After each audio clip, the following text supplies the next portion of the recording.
नमस्कार दोस्तों, अगर आपने अपनी लग्न कुंडली का अध्ययन कर लिया है और अगर आपका लग्नेश कमज़ोर है और दशमेश भी बलवान नहीं है, तो न तो आपकी बिगिनिंग मजबूत होगी और न ही आपका एंड स्ट्रॉन्ग होगा। यानी कि शुरुआत में जहाँ से आप स्टार्ट करेंगे बैकग्राउंड, वहाँ पर भी काफ़ी स्ट्रगल्स और स्कार्सिटीज का सामना करना पड़ेगा। अभाव होंगे, गरीबी होगी और दशमेश कमजोर हो गया, दशम भाव कमजोर हो गया, तब कुल मिला करके आपके जो है कार्य क्षेत्र में ही कोई पहचान नहीं छूटेगी। तो रुकिए, हताश मत होइए, अभी एक चीज और बाकी है और वो है आपकी नवांश कुंडली।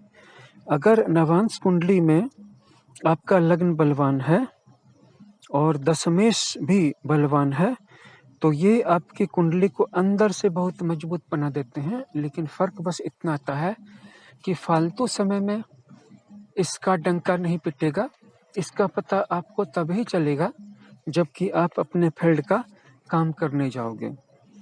और अगर आप कर्म ही नहीं करोगे तो फिर न तो लग्न कुंडली में बने हुए अच्छे योग आपकी मदद कर पाएंगे और न ही नवांश कुंडली में बने अच्छे योग आपकी मदद कर पाएंगे। अगर मान लीजिए कि लग्न कुंडली में लग्नेश और दशमेश ये दोनों कमजोर हैं और नवांश कुंडली में लग्नेश मजबूत है और दशमेश मजबूत नहीं है, तो इस सिचुएशन में आपको घर में रह करके घर के आसपास अपनी कर्म भूमि बनानी होगी तो सफलता मिलेगी। लेकिन सफलता बहुत प्रचंड नहीं होगी, बहुत बड़ी नहीं होगी। और अब इसे उल्टा कर लीजिए, मान लीजिए कि आपकी नवांश कुंडली में लग्नेश ही कमजोर है और दशमेश बलवान है, तो अब क्या होगा? आगे बढ़ने के लिए सपोर्ट नहीं मिलेगा, बहुत कम सपोर्ट मिलेगा। अपने बल पे आगे बढ़ना होगा, बहुत ही कम आर्थिक आधार प्राप्त होगा। लेकिन अगर आप आगे बढ़ गए तो कितना आगे बढ़ जाएंगे इसकी फिर कोई सीमा नहीं होगी और फिर कोई आपकी समता नहीं कर पाएगा, बराबरी नहीं कर पाएगा। इसीलिए आप हमेशा अपनी नवांश कुंडली का अध्ययन जरूर करें, तभी आपकी जन्म कुंडली का अध्ययन कंप्लीट माना जाएगा। और इसमें एक चीज और भी है, वो ये है कि अगर नवांश कुंडली का नवमेश और नवम भाव ये दोनों मजबूत हैं तो आपका भाग्य कुछ ऐसा होगा कि आप कम भी प्रयास करेंगे तो भी बैठ करके खाते रहेंगे। बहुत दिनों तक ऐसा चलता चला जाएगा। लेकिन इस पे आपको डिपेंड नहीं होना चाहिए, क्योंकि आप खा तो रहे हैं अपने पूर्व जन्मों के कर्मों की कमाई ना।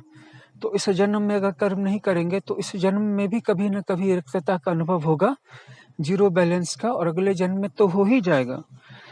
और एक बात और भी है कि जब भी किसी ग्रह की भलाई करें, जैसे मान लीजिए कि मैंने कहा था कि मजदूरों को कुछ खाना खिला दें, तो अगर आपकी नवांश कुंडली में शनि आपका कर्मेश है, दशम भाव का स्वामी है, तो अगर आप मजदूरों को खाना खिलाते हैं तो आपको फायदा होगा। लेकिन 10 गुना फायदा होगा अगर आप शनिवार के दिन खिला दें। अगर शनिवार के दिन कोई भिखारी मिल गया है तो उसे ना नहीं कहें, उसे जरूर कुछ न कुछ मदद करें, उसके साथ अच्छा व्यवहार करें। मान लीजिए कि आपका दशमेश चंद्रमा है, तो फिर सोमवार के दिन आप किसी माता के समान स्त्री की सेवा करें, या माता है तो माता का सम्मान करें, उनको ऐसा कुछ अच्छी चीज दे दें, फूड दे दें, वस्त्र दे दें, पैसे दे दें, जिससे कि माता खुश होकर के आपको आशीर्वाद दे। या माता जैसी कोई स्त्री हो, मौसी हो, चाची हो, फुआ हो, आंटी हो, इस तरह की कोई स्त्री हो। एक बात और, अगर जितनी दूर का व्यक्ति होगा, जो आपका रिलेटिव भी नहीं होगा, उतना ज्यादा आपका कर्म बलवान हो जाएगा। इस बात का ध्यान रखें कि कई बार हम क्या करते हैं कि पहले हम भलाई करने की शुरुआत अपने परिवार से करते हैं, अपनी माता का, अपने पिता का, या अपनी बेटी का, अपने बेटे का, या अपनी पत्नी का, या अपने भाई बहनों का। अब फिर हम जब दान करने की बात करते हैं, मदद करने की बात करते हैं, हेल्प करने की बात करते हैं, तो हमारा ध्यान किस पे जाता है?